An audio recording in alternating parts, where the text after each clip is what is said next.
Hello दोस्तों, कैसे हैं आप सब। कप्तान अड्डा के यूट्यूब चैनल पर आप सभी का फिर से स्वागत करता हूं। दोस्तों, आज हम पढ़ने वाले हैं 2 जुलाई के करंट अफेयर्स के बारे में। क्या क्या महत्वपूर्ण घटनाएं रही हैं 2 जुलाई की, उसके बारे में आज हम डिस्कस करेंगे।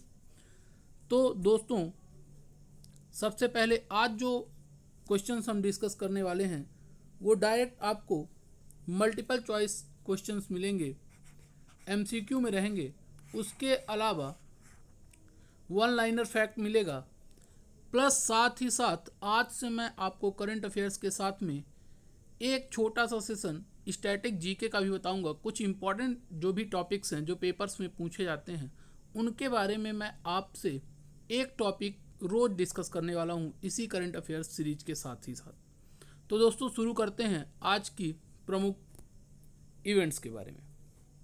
सबसे पहला, सांख्यिकी दिवस जो आपका मनाया जाता है 29 जून को।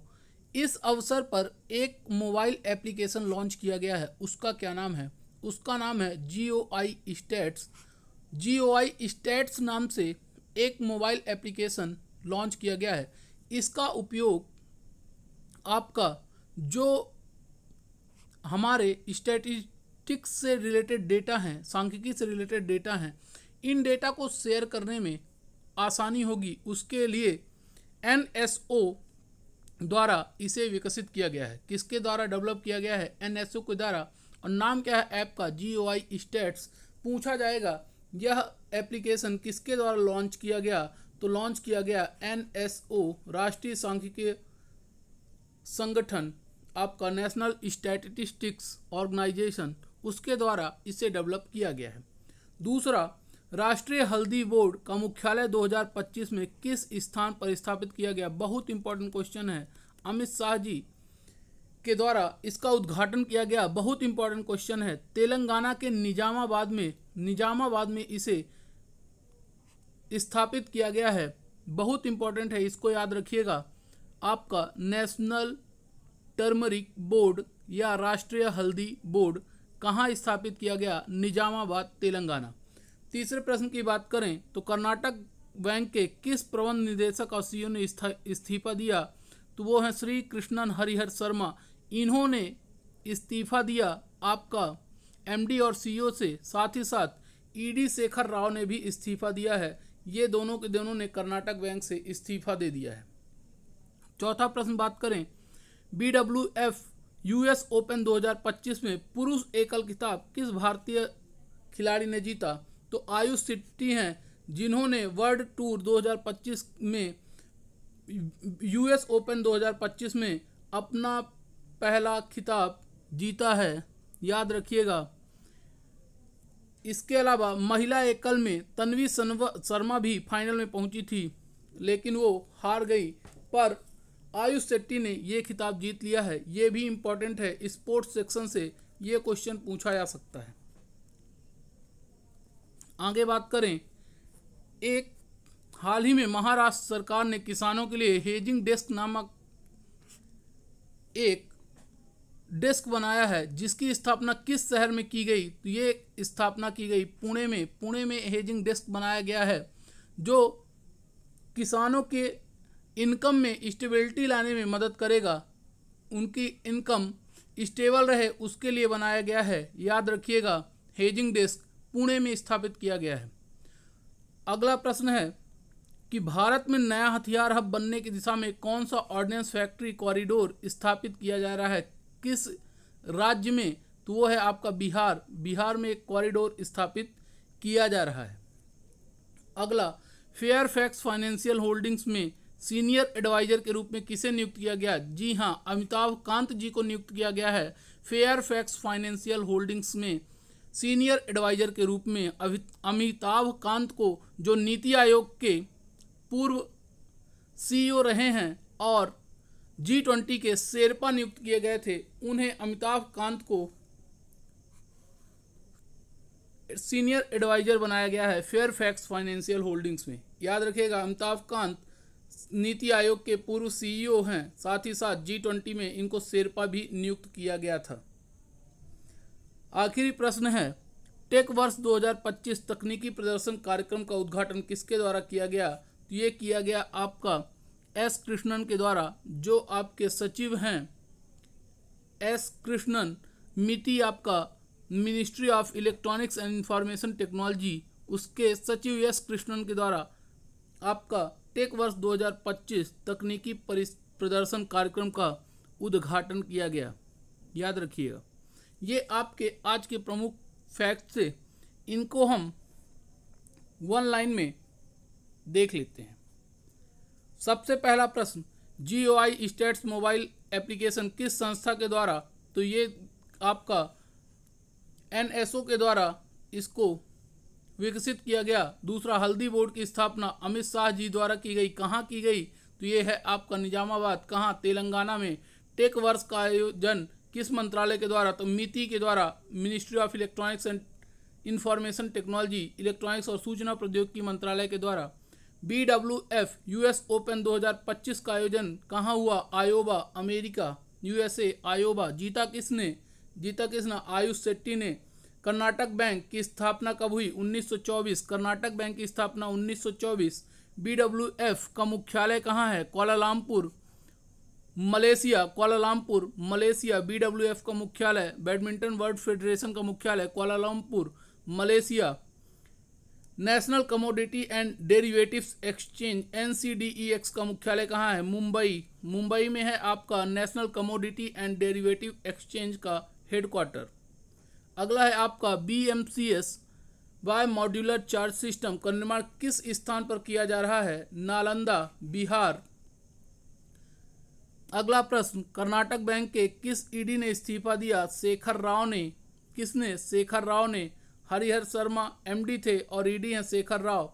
अमिताभ कांत ने हाल ही में किस से इस्तीफा दिया? G20 शेरपा से इस्तीफा देकर अभी वो सीनियर एडवाइजर नियुक्त किए गए। तो दोस्तों, ये थे आपके वन लाइनर फैक्ट्स जो आज से रिलेटेड थे, लेकिन मैंने आपको कहा कि मैं कुछ स्टैटिक GK के बारे में आपसे रोज एक छोटे से टॉपिक को लेकर बात करूंगा। तो दोस्तों, आज का टॉपिक है रामसर साइट के बारे में, क्योंकि हाल ही में अभी 2 नए स्थल जोड़े गए थे। तो सबसे पहले हम बात कर लेते हैं रामसर साइट होती क्या है। ये है क्या? नाम है आपका रामसर साइट। ये नाम क्यों पड़ा? एक्चुअल में दोस्तों, ये है आपके वेटलैंड साइट्स हैं, आर्द्र भूमियां हैं। इनको रामसर साइट क्यों कहा जाता है? इसके पीछे का कारण है कि 2 फरवरी 1971 को ईरान देश का एक जगह है रामसर, वहाँ पर एक कन्वेंशन हुआ, इंटरनेशनल कन्वेंशन हुआ। उस इंटरनेशनल कन्वेंशन पे आर्द्र भूमियों के संरक्षण की बात की गई कि कैसे आर्द्र भूमियों का कंजर्वेशन, संरक्षण किया जाए। तो रामसर नामक जगह पर होने की वजह से इन आर्द्र भूमियों को रामसर साइट के नाम से भी जाना जाता है। तो दोस्तों, आज जो बात करें कि अभी हाल ही में भारत के 2 नए स्थल्स को इसके अंतर्गत जोड़ा गया है। 2 न्यू साइट्स हैं आपकी। वो कौन कौन सी हैं? ये आपका पहला है खींचन और दूसरा है मेनार। ये दोनों के दोनों राजस्थान के हैं। जो खींचन है आपका, वो फलौदी डिस्ट्रिक्ट के अंतर्गत आता है और मेनार आपका उदयपुर डिस्ट्रिक्ट के अंतर्गत आता है। ये 2 नई साइट्स अभी जुड़ी हैं। तो अभी टोटल अगर जो बात करें इंडिया में कितनी हैं, तो टोटल हो गई इंडिया में 91 रामसर साइट्स हो चुकी हैं। याद रखिएगा, ये डेटा कुल कितने हो गए हैं तो हो गए हैं 91।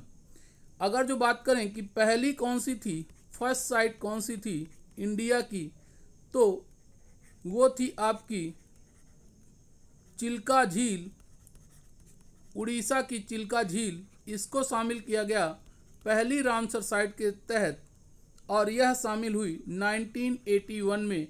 याद रखिएगा पहली रामसर साइट कौन सी है, तो वो है आपकी चिल्का झील, 1981 इसको शामिल किया गया था।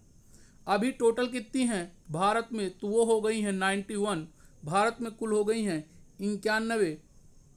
और जो आपकी दो नई साइट्स जोड़ी गई हैं, ये जोड़ी गई अभी हाल ही में 5 जून पर्यावरण दिवस मनाया जाता है। 5 जून 2025 को भूपेंद्र यादव जी पर्यावरण मंत्री हैं हमारे, उनके द्वारा इनको जोड़ा गया खींचन और मेनार को। खींचन और मेनार दो नई रामसर साइट्स जुड़ी हैं वर्ष 2025 में। पूछा जा सकता है किस राज्य की हैं, तो दोनों हैं राजस्थान की। अगर जो बात करें कुछ और इससे रिलेटेड फैक्ट्स की, रामसर साइट्स से रिलेटेड कुछ और फैक्ट्स, इनका इम्पोर्टेंस क्या है। रामसर साइट्स आपके एक तो बाढ़ के समय नियंत्रण करने में, फिर आपका क्लाइमेट चेंज उसके लिए काम करेंगी। रामसर साइट्स आपके बायोडाइवर्सिटी को मेंटेन करने के लिए, जैव विविधता को संरक्षित करने के लिए, इसके अलावा बहुत सारे प्रवासी पक्षी आते हैं, उन प्रवासी पक्षियों को शरण देने के लिए, प्रवासी पक्षियों की शरण स्थली के रूप में भी रामसर साइट्स काम करते हैं।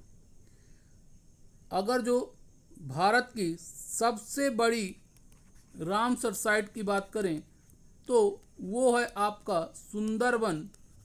पश्चिम बंगाल का सुंदरवन सबसे बड़ा रामसर साइट है। वहीं सबसे छोटा, स्मॉलेस्ट कौन सा है, सबसे छोटा, तो वो है आपका रेणुका लेक, रेणुका झील, जो कि हिमाचल प्रदेश की है। ये सबसे छोटी है रामसर साइट्स में। ये आपके बहुत इंपॉर्टेंट टॉपिक में से एक है, हर बार इससे प्रश्न पूछा जाता है। हम अब बात कर लेते हैं मध्य प्रदेश की रामसर साइट्स की, कि मध्य प्रदेश में कुल कितने रामसर साइट हैं। तो मध्य प्रदेश में टोटल 5 रामसर साइट्स हैं। इसके अंतर्गत पहला भोजताल, भोपाल। ये आपका भोपाल का, जिसे बड़ा तालाब भी कहा जाता है, ये आपका पहला रामसर साइट है मध्य प्रदेश का, जिसे जोड़ा गया 2002 में। इसके अलावा सिरपुर पॉन्ड या तालाब, इंदौर, यशवंत सागर, ये भी इंदौर, सांख्य सागर,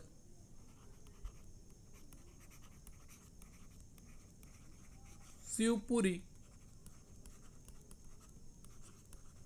और आखिरी है आपका तवा जलाशय, तवा रिजर्वायर,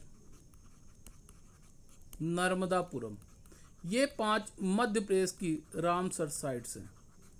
तो दोस्तों, ये थे आपके रामसर साइट से रिलेटेड कुछ फैक्ट्स।